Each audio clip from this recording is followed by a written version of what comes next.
So I haven't gotten to do a game jam in a while, and I've been making games for the Playdate recently. So when I saw there was a game jam for making games for the Playdate, I was immediately hooked. It lasted 72 hours, but with prior commitments and life stuff, I only had 12 to do it. I'm not great under time constraints, and I struggle doing things fast in game development, but I really wanted to challenge myself and see what I could create in that small amount of time. So once the theme for the jam was released, which was Crank It Till You Make It, I immediately got to work doing absolutely nothing. I had no idea what to do for this project.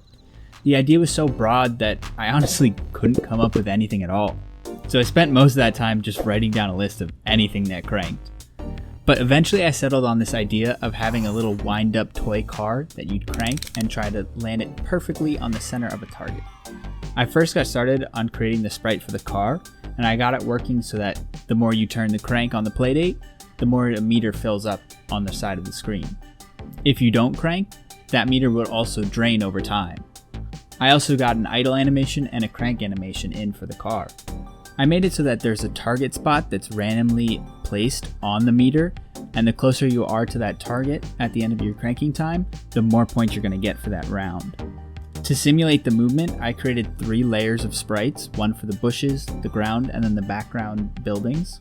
And I moved those at different speeds to create a parallax effect, so it looks like the background is much further in the distance than the foreground is. To make it look like those backgrounds keep going on forever, whenever they move from the right to the left side of the screen, I just cycle them back to the right so that it looks like they seamlessly connect and go on forever.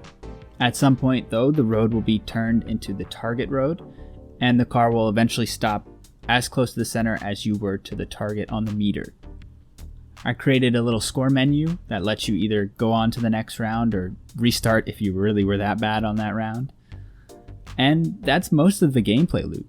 I was able to finish that all by late Sunday night, so I still had enough time to work on some of the extra polished steps.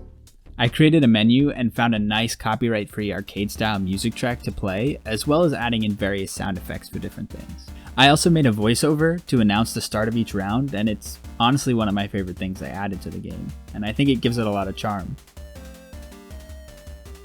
Round 1. Right.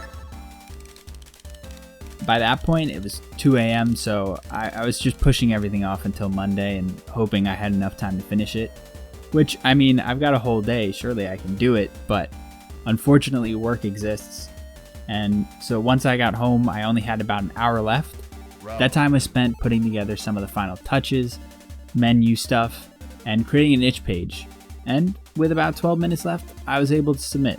I had a lot of fun, and even though I didn't have that much time to spend on it, I'm really glad I got to participate, and I ended up getting 5th in the jam. If you have a Playdate, or just have the simulator installed, I'd highly recommend checking out some of the other submissions from the jam. There are some really great ones. I think game jams are a great way to get some practice and create some projects that you really wouldn't have otherwise, and I'd highly recommend them for anyone who, even if they don't have a ton of time, wants to do one. That's about it, so thank you for watching, and I'll see you in the next one.